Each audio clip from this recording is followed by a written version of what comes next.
കൂട്ടുകാരെ, നമ്മളിന്നിപ്പോൾ ഉണ്ടാക്കുന്നത് നമ്മുടെ തനി നാടൻ കോഴിക്കോട്ടയാണ്.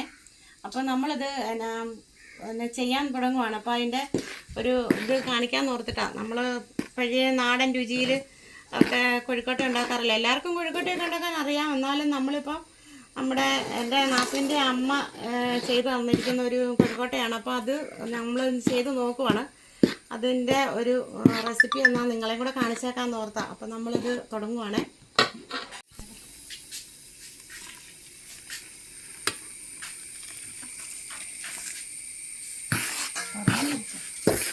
നമ്മളിപ്പോൾ അതിനകത്ത് തിളച്ച വെള്ളം പൊടിയിൽ ഉപ്പിട്ടിട്ടുണ്ട്. പിന്നെ തിളച്ച വെള്ളം ഒഴിച്ച് പൊടി ഇത് മിക്സ് ചെയ്തുകൊണ്ടിരിക്കുന്നു. അതിപ്പം മിക്സിങ് കഴിയുമ്പോൾ നമ്മളിതിൻ്റെ ഇൻഗ്രീഡിയൻസ് എല്ലാം ശരിയാക്കിയിട്ട് നമ്മൾ അടുത്ത ഇതിലേക്ക് കടക്കും.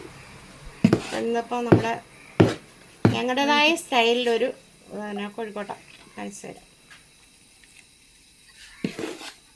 നമ്മൾ ശർക്കരപ്പാനി എടുക്കുവാണ്. 3 കിലോ അരിക്ക് 1 കിലോ ശർക്കര വഴിയാണ് ചേർത്തിരിക്കുന്നത്. പിന്നെ നമ്മൾ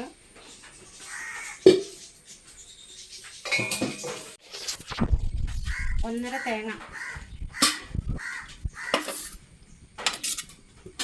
മുഴുത്ത തേങ്ങയാണ്, 1.5 തേങ്ങ ചേർത്തിട്ടുണ്ട്.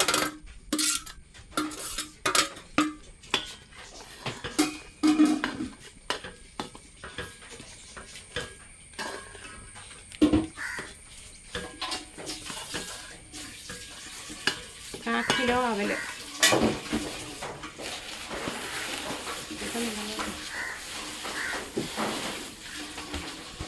½ കിലോ അവല് ചേർത്തിട്ടുണ്ട്.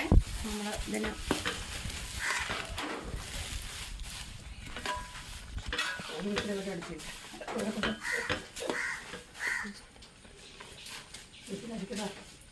അപ്പം പിന്നെ നമ്മൾ ഇനി ഇതിനകത്ത് ചേർക്കാനുള്ളത് ഏലക്ക, ജീരകം, ചുക്ക്,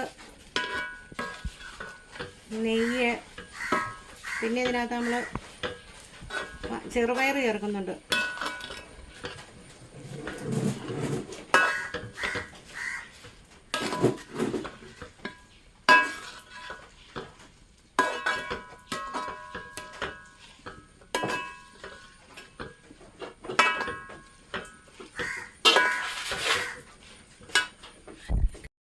നമ്മളിപ്പോൾ ഇനിയിപ്പോൾ ഇത് കോഴിക്കോട്ടെ ആക്കിയിട്ട് കാണിക്കാം. ഇനിയിപ്പോൾ നമ്മളിത് തയ്യാറാക്കിയിരിക്കുന്ന ഇൻഗ്രീഡിയൻസിൽ ഇപ്പം നെയ്യ് ചേർത്തത് കാണിക്കാൻ പറ്റിയിട്ടില്ല.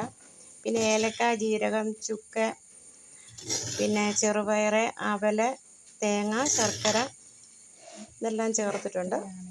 ഇത്രയും സാധനം ചേർത്തിട്ടുണ്ട്. പിന്നെ ഇത് ഇനിയിപ്പോൾ ആക്കി കഴിഞ്ഞ് കാണിക്കാം.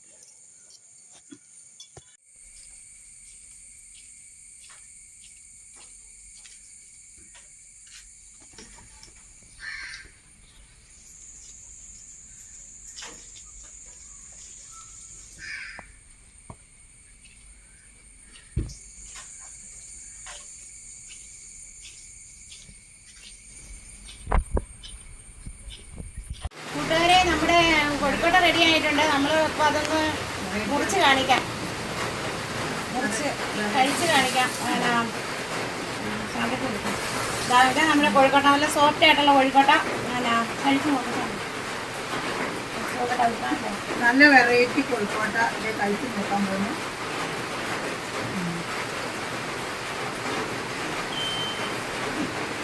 കഴിച്ച് നോക്കി നല്ല ടേസ്റ്റ് ഉണ്ട്. നിങ്ങളെല്ലാവരും ഇത് ഉണ്ടാക്കി കഴിക്കുന്നതാണ്.